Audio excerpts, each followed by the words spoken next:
બજારમાં આ ડુંગ રાખું ને આટલું માલ એટલું કાપી નાખું ને તો વેપારી ડુંગા અડે જ નહીં. આખા બધું ઘેરું શું થાય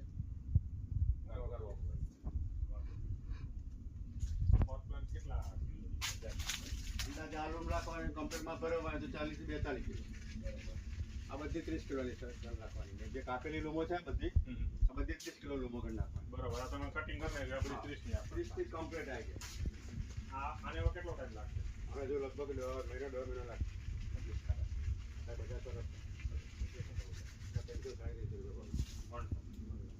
18 રૂપિયા થયા. કેટલા સુધી પોહાય આપણને? તમે ખર્ચો કરો એના અંદાજ મુજબ. ખર્ચામાં તો કેવું છે બજારમાં તો આપણે હવે શું અહીંયા આગળ ખેતી ચાલુ કરવી પડે. બાકી આ 200 થી 250 રૂપિયા જાય ને તો બહુ પોહાય આપણને. સારો ખર્ચો તમે કરો ને થોડો